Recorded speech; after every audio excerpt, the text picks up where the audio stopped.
Good morning, and may it please the court, counsel. My name is Jesse Buss for appellants, and I have with me in the courtroom today two of my clients, Gina Gonzalez and Adam Morrow.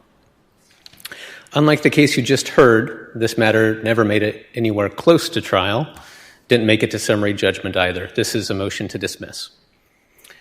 It's an elections law and First Amendment case. My clients challenged a state statute limiting the time allowed to gather recall petition signatures to 90 days. That statute is ORS 249875. There were as-applied challenges and facial challenges under both the Oregon Constitution and the First Amendment and 14th Amendment. The as-applied challenges were dismissed, and those are not at issue on appeal. We're only here on the facial challenges. The district court dismissed the facial challenge under the First Amendment for failure to state a claim. The court found that the complaint did not allege enough facts and denied leave to amend. The district court dismissed the facial challenge under the Oregon Constitution based on lack of jurisdiction, specifically the 11th Amendment, finding that the city of Oregon City is immune to suit in federal court on state law claims, essentially the Pennhurst Doctrine. I'll start with the last issue, which is the 11th Amendment and state law claims. This comes down to, is the city of Oregon City an arm of the state? And I'll address Judge Owen specifically here because he has special knowledge on this issue. Just a few months ago, and pursuant to the state's supplemental memo filed recently, the Mitchell test, which used to govern this analysis, has recently been overruled and is now governed by, I don't know if it's Cone or Con. Cone, the Cone case now governs. So instead of the Mitchell 5-factor test, we have the Cone 3-factor test. Now, that 3-factor test was not applied by the district court. Obviously, it didn't exist at the time, but neither was the Mitchell test applied at the time, which absolutely applied until Cone was decided. So although the briefing addressed the Mitchell test, we're pivoting now here at oral argument to the Cone test because that's the governing law. So are we sure that is that not for like a quasi-private, quasi-state entity rather than a city? I mean, there's nothing private about the city. I don't think that there's a question of whether there's a private entity involved, Your Honor. I think we've sued the city of Oregon City here through the city recorder. The Cone test does apply. What tells us, though? I mean, the question there was whether the bar is part of the state, and the bar is arguably sort of a private entity and sort of a state entity. The court held it was a state entity enough. But there's nothing equivalent here where it's like, is the city really a club or something? Well, I'll agree with you for a different reason, Your Honor. And I think, although there's been a change in the law, Cone has replaced Mitchell. Neither test is really necessary to apply here. There's no reason for you to remand to the court for application of this test because it's well-established law going back to the 1800s that municipalities are simply not subject to 11th Amendment immunity. So I can cite some cases. There's Lincoln County versus Luning. That's the 1890 case. Moore versus County of Alameda. Fitzpatrick versus Bitzer. Mount Healthy City School District. Can I interrupt you? So I feel like the issues are a little out of order in the way I've been thinking of them here to start with this one. So we need to talk about the other issue at some point. But so let's assume for a moment that the federal claims need to be dismissed for some reason or another. I know you won't want us to say that, but say that all the federal claims need to be dismissed and all that was left was the state law claim. Do you even want that state law claim to stay in federal court, or would you be happier for it to be in state court? Because it seems like you want us to certify the state question to state court, which makes me think if all that was left in this case was the state law claim, no one even wants it to stay in federal court. Agreed, Your Honor. I don't think we need to talk about that. There would be no pendant jurisdiction, no reason for the federal court to keep just state law claims if there was not a federal claim. This isn't a diversity action. This is federal question. And so if that was all that was left, could you just voluntarily dismiss it and refile your state law claim in state court? We could do that, Your Honor. There's actually a state court case that's quasi-stayed right now in Clackamas County Circuit Court, Oregon State Court, just on the state law claims, which is not doing anything. It's waiting a resolution of this case. Well, let me ask you. I think we issued a focus order in this case. I'm sorry, Your Honor? I believe we issued a focus order in this case, asking the parties to address Monell liability and whether this is the proper. I think with the time you have, in light of that focus order, I would focus on that. Absolutely, Your Honor, brings me to my next point. Actually, Monell is one of those cases in the list I was going through that specifically says municipalities are not subject to 11th Amendment immunity. So that's, in a way, a red herring here. The district court got that wrong, got the 11th Amendment immunity analysis wrong. But I think we should be able to agree that municipalities are not subject to 11th Amendment immunity, so Monell should be really the focus. But Monell did say in footnote 54 that there's no basis for concluding that 11th Amendment is a bar to municipal liability. Now, moving on to your focus order. Under Monell, municipalities are liable for damages under 42 U.S.C. Section 1983 in three situations. The first is when a plaintiff is deprived of a federal constitutional right pursuant to an expressly adopted local official policy, or by a longstanding practice or custom, or by the decision of a final policymaker. Here we have an official policy. Section 26 of the Oregon City Charter says, quote, "Except as this charter provides otherwise, and as the Commission provides otherwise by ordinances relating to elections, the general laws of the state shall apply to the conduct of all city elections, recounts, returns therefrom, and contests thereof." So that's the local hook. Wait, is your client suing because of that local hook, or isn't the client suing because they don't like Oregon law, state law? Well, both, Your Honor. So this Oregon City Charter has stated expressly, we as a city are going to adopt the Oregon state statutes and use those to govern our elections. But don't they have to do that anyway? I mean, can a city say we're actually not going to follow state law? They can, Your Honor. That comes down to the Oregon Home Rule Authority.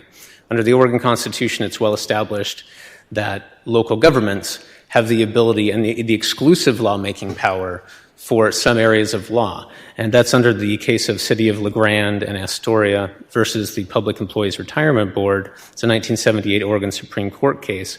And that case drew a distinction between local substantive laws, which can be governed by the state, and local procedural laws. Regarding procedural laws, the court opined that whenever state law affects, quote, "the structure and procedures of local government, the law violates the locality's home rule authority, unless the law is justified by a need to safeguard the interests of persons or entities." So let me just jump in. Has any of this been briefed? It was briefed in the district court, Your Honor. It wasn't, but not to this court. Not to this court, Your Honor. This goes to the Monell issue, which the court only asked recently for us to address. So it's not in the briefing. Okay, I just want to make sure because this was not ringing a bell, so I just want to make sure I hadn't missed something.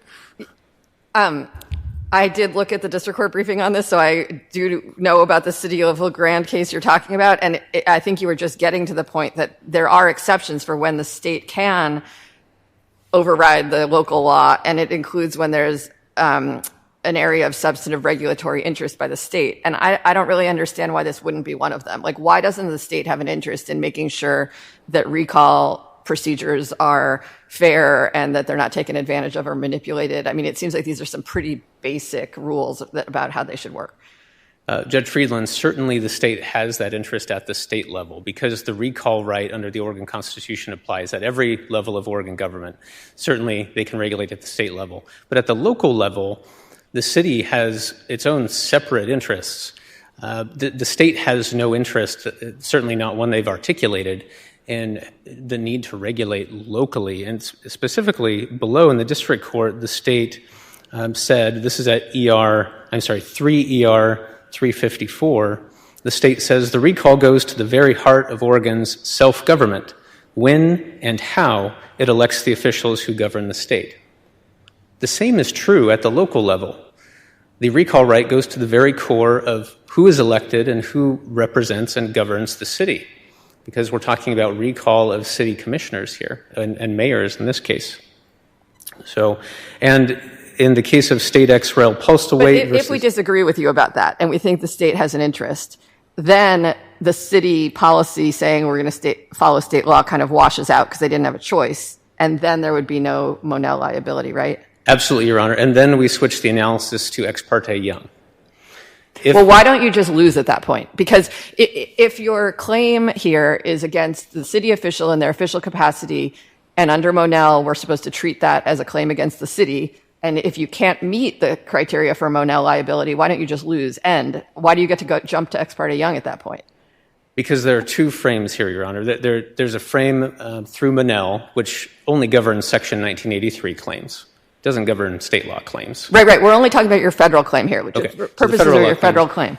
Then we switch to Ex parte Young because now we're back in 11th Amendment territory. Why, though? If the claim is a claim against the city, you have to satisfy Monell. If you can't, you lose. I'm not sure why all of a sudden we would talk about Ex parte Young. Because the lawsuit is solely directed against Katie Riggs, now Jakob Wiley, city recorder, in his official capacity. And the case law, federal case law, is very clear. If you sue a government officer in their official capacity, that's how you get Ex parte Young. For a state official when you're trying to get around sovereign immunity. But when you're suing a city official in their official capacity, if we treat that as a suit against the city, we just look at it as a suit against the city. I'm not sure we ever have to talk about Ex parte Young. It becomes a suit against the city instead of a suit against the official. Well, Your Honor, the state has vigorously argued, and the city as well, throughout this litigation, that Ms. Riggs and now Ms. Wiley are acting as state officials for purposes of implementing the state statute that's challenged. Yeah, it does seem like our question is getting at the idea that we might be worried that you guys have been focused on the wrong issues. So we understand that that's what everyone's been talking about, but is it the right issue? It seems like maybe the right issue here is Monell. Well, Your Honor, the way that the district court wrote their findings and recommendations kind of framed the issues. The court did rely on Ex parte Young. No, I agree 100%. I guess the question is that was the proper defendant sued here? I mean, normally when we see these election cases, you're usually suing the Secretary of State or you're suing the governor, not some local official about the efficacy or legality of a statewide law. That's why I think the train kind of jumped the tracks. Typically, Your Honor, yes. However, when we're talking about the Ex parte Young exception, the only person that could have been sued under Ex parte Young was Ms. Riggs, now Mr. Wiley. Why not the Secretary of State of Oregon?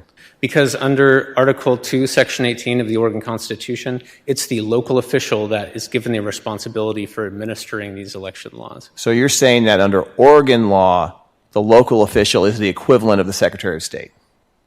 Under Article 2, Section 18, yes. And you don't think you could have brought a challenge to the constitutionality of this state recall law by suing a state official, like the state Secretary of State or a state Attorney General or some other state official? Not in this case, Your Honor. That would not qualify under Ex parte Young. Under Ex parte Young, you have to sue the officer who's implementing the law. And the only person with authority to implement the law in this Oregon City recall case is the local recorder. And you're saying state law dictates that? Yes. And this discussion we're here, has any of this been briefed? I believe it has, Your Honor. To this court? The Ex parte Young, no, that's in the district court. Again, okay. The district court relied on Ex parte Young in even reaching the merits of the First Amendment. They relied on Ex parte Young.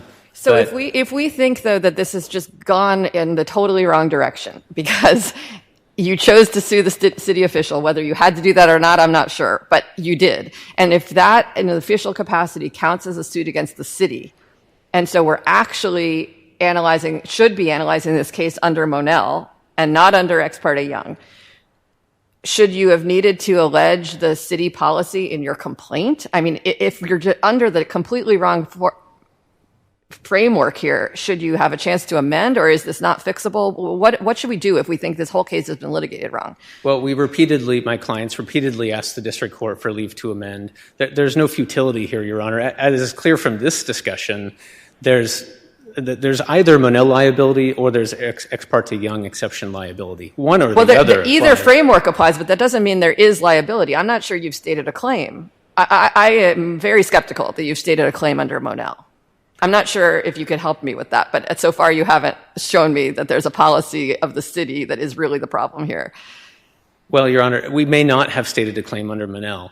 My clients, frankly, don't care much either way whether we proceed under Monell against the city directly or if there's an Ex parte Young exception, which means that Riggs was acting as an officer of the state. Either way is an avenue to challenging the state statute. The only difference between the two, and I see that I'm almost out of time. May I? Keep going. Okay. The only difference between a finding of Monell liability and a finding that this claim should continue under Ex parte Young is the availability of retroactive damages relief. And in this case, the only damages my clients have sought are $1 in nominal damages. Under Ex parte Young, injunctive relief and declaratory relief are still available. That's what they really want here. So it doesn't matter whether you find that Riggs was a city official for purposes of enforcing the statute or whether she was a state official. Either way, we should be able to proceed to the merits. And again, I see I'm out of time, so I won't be able to address the merits of the First Amendment. We'll give you 2 minutes for rebuttal. Okay. Thank you. Mm-hmm.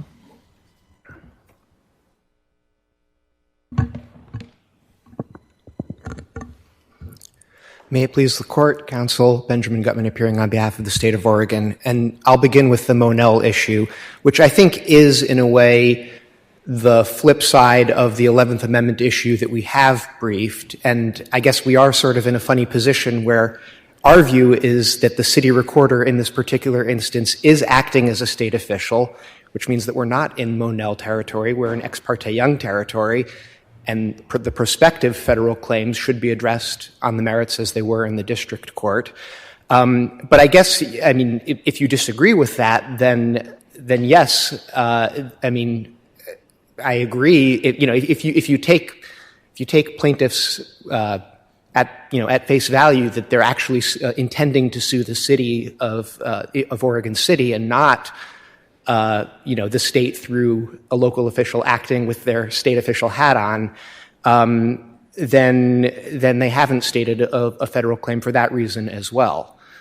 I'm just trying to understand Oregon law here, because again, it wasn't really presented to us this way. But hypothetically, I think that the city of Portland has an illegal, or the state of Oregon has an illegal rule about parking in front of courthouses. And it's an Oregon law, and I don't like it. And I see that the guy who's in charge of giving out tickets in Portland. If I'm challenging this law, this you can't park in front of courthouses law, I'm not sure the person I would be suing would be the person giving me the ticket on my car. It would seem to me if I had challenging the Oregon law, I would want to challenge the governor or the attorney general or the secretary of state. Am I wrong about that? Because normally when we see these election cases, we're not seeing the local county official or city official sued. It's this superintendent of elections or something like that. Yes, I mean I think you have to identify a state official who has enforcement authority. That's the proper defendant in an ex parte Young action. Again, we think that a city election official in this instance is the proper defendant in the ex parte Young action precisely because they are acting essentially as a state official for the same reason that district attorneys may be technically local officials in California, as this court has recognized as a matter of state law, but they act as state officials when they bring proceedings in the name of the state, and so this court has recognized in Wiener and cases like that even though they might be nominally a local official as a matter of state law, they may actually be functioning as a state official for some purposes. We think that's exactly what's going on here, and that's why. So in the cases that you've cited about that kind of thing where there's a local person, I thought they had more discretion, more policy-making authority. They're deciding who to charge or something. This person doesn't seem to have any discretion. So can you point to any case where a local official counts as a state official even though they have no discretion? No, I'm not sure that I can, but I don't know that the discretion is what matters. What matters for purposes of ex parte Young is that they are the official enforcing the law. But if that's the case, then the guy who's passing out the tickets on the car in the front of the courthouse would be the person you would sue to challenge the Oregon parking law. And I can't imagine that's correct. Well, I'm having a little bit of trouble, figuring out in that hypothetical exactly how the lines of authority would work back to figure out if that person would be the proper official. But isn't the easy answer is, well, you sue the state official who's in charge of that law, and if it's an election law, it's the Secretary of State. If it's a criminal law, maybe it's the Attorney General.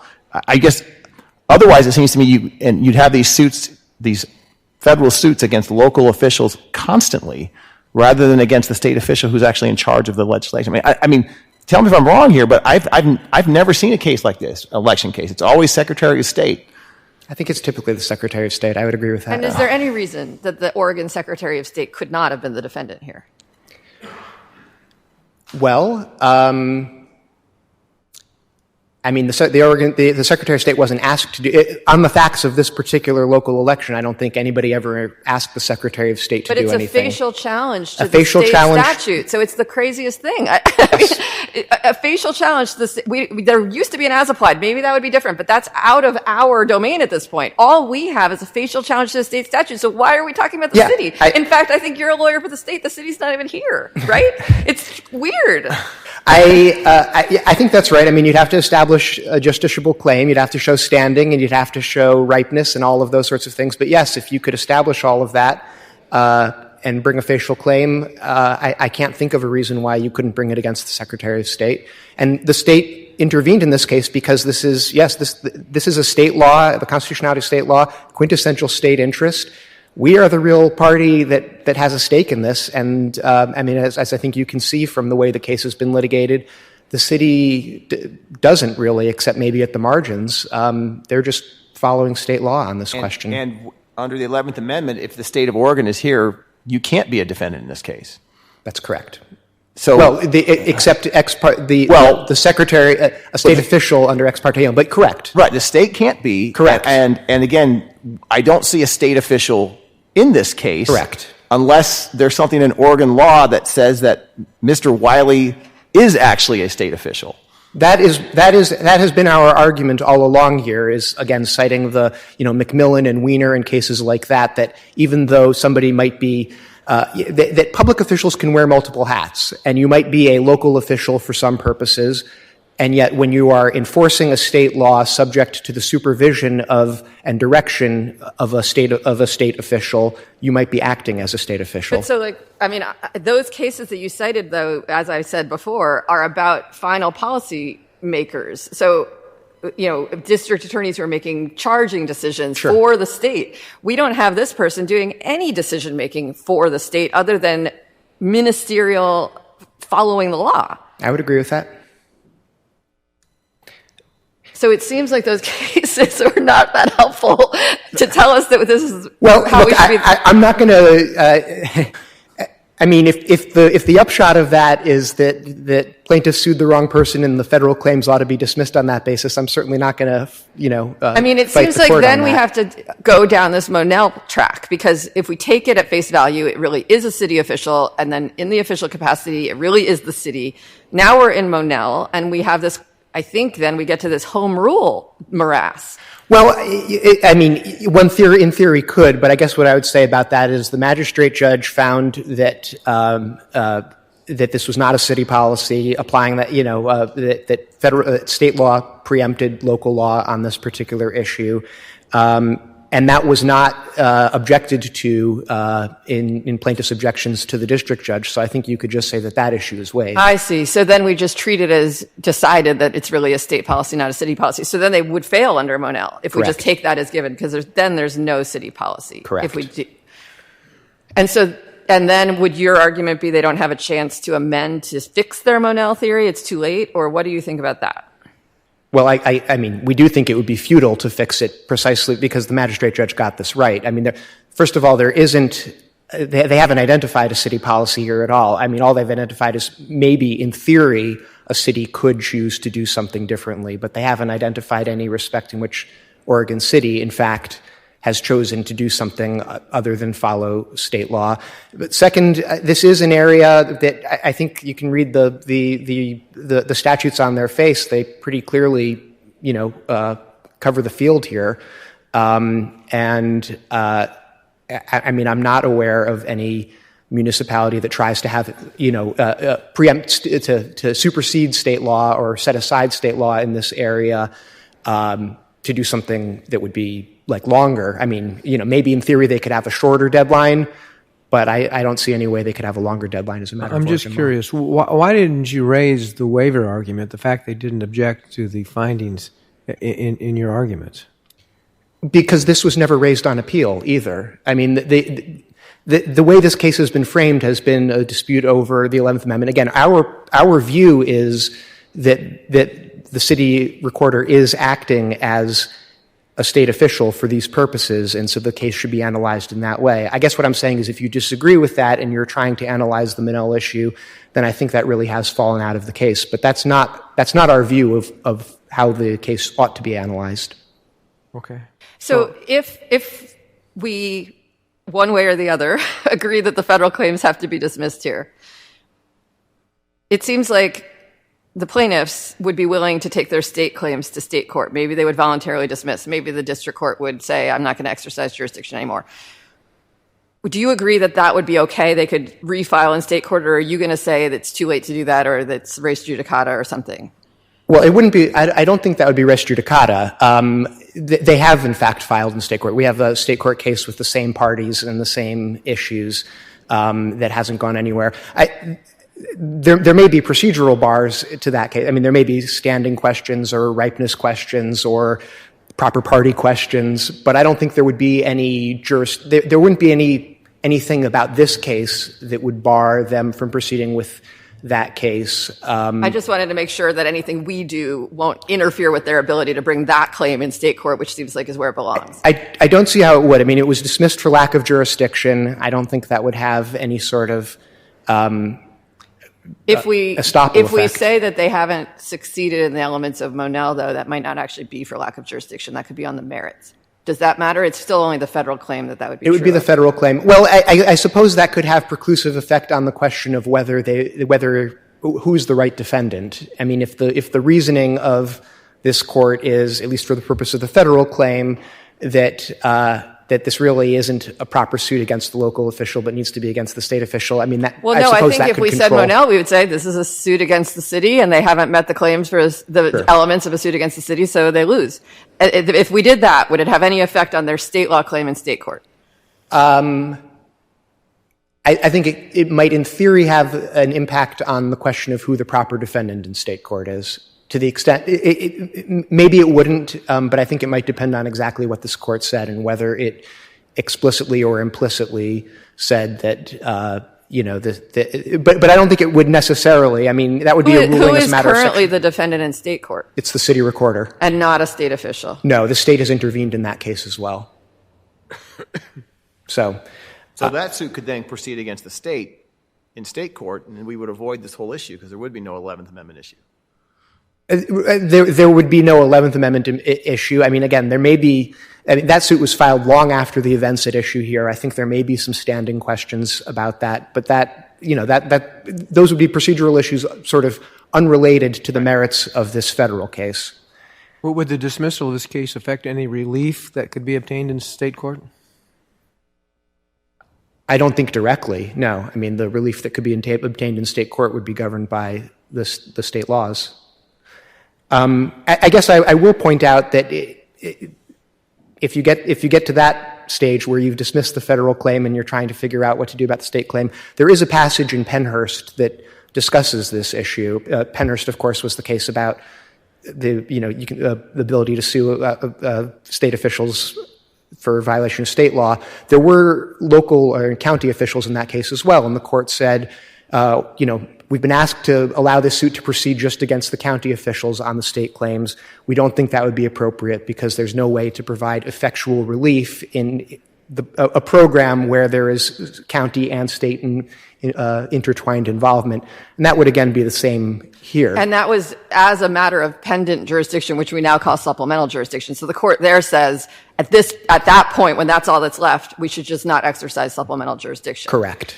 And so that would be what we could let the district court decide that, or would you say that we should say there's no supplemental jurisdiction, or let the district court decide that? I mean, I think you could let the district court decide that. I think it would be an abuse of discretion for the district court to exercise supplemental jurisdiction with all the federal claims dismissed at a motion to dismiss stage.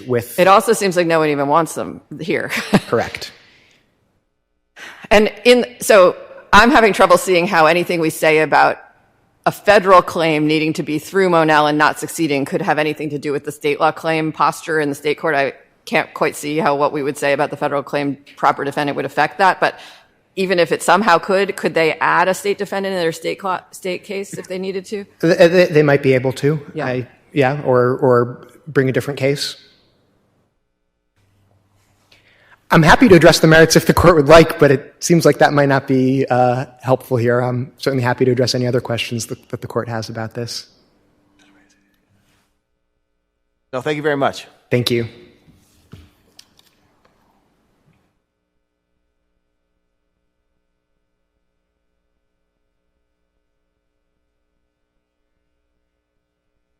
With my 2 minutes, I'd like to address Ex parte Young again, because I think, based, Judge Friedland, on your comment about your skepticism of a Monell claim, the best chance of success here is under Ex parte Young, and clearly, the law is very well established under Ex parte Young. The proper defendant, as just acknowledged several times by my able opponent, is that the proper defendant is the person enforcing the state law.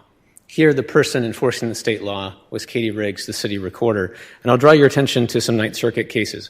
One is Moore versus Urquhart, 899 F. 3rd, 1094. That's 2018. And it cites... Are any of these cases going to be against local officials when what the challenge is the constitutionality of a state law? Yes. Oh, which one? Maybe not the constitutionality. Yes, they are, Your Honor. So I'll just quote from that case, from Moore. Quote, actions under Ex parte Young can be brought against both state and county officials, not city, but county. See Planned Parenthood of Idaho versus Waston, 376 F. 3rd, 908. That's Ninth Circuit, 2004. So it is unnecessary for us to resolve the parties' dispute over whether the sheriff acts on behalf of King County or the state of Washington when he executes writs of restitution. The only issue, again, under Ex parte Young, is whether the sheriff had at least some connection to enforcement of the allegedly unconstitutional eviction procedure as authorized by the state statute. But again, let me jump in. That when a sheriff does an eviction, that's a discretionary decision, right? The sheriff has authority whether they're going to evict or not evict.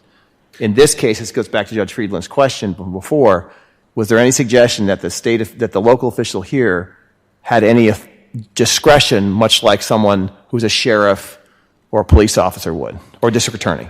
Under the terms of the challenged state statute, no, Your Honor, there's no discretion. But I would submit that discretion has nothing to do with Ex parte Young. It's just not part of the analysis. So to finish my quote, the sheriff's role in executing those writs makes him a proper defendant in an Ex parte Young suit seeking to enjoin enforcement of the state statute. And there's other citations in the Moore case as well. So here, as there, the proper defendant in an Ex parte Young suit is the enforcing officer. Here, that's Riggs. If we had sued the Oregon Secretary of State, that would not have been a proper defendant, and they would have been properly subject to dismissal as a defendant. But I want to point out that even if we had sued the Secretary of State in her official capacity, that is the same under the law of the state of Oregon and the Ninth Circuit as suing the state of Oregon. And here we have the state of Oregon as an intervener defendant. So they are in this case. We didn't originally sue the state as such, but they are here. You can grant the relief. Thank you. All right, thank you, counsel. Thank you to both of you for this mind-bending Fed courts case. This matter is submitted, and we'll go on to the last case for today.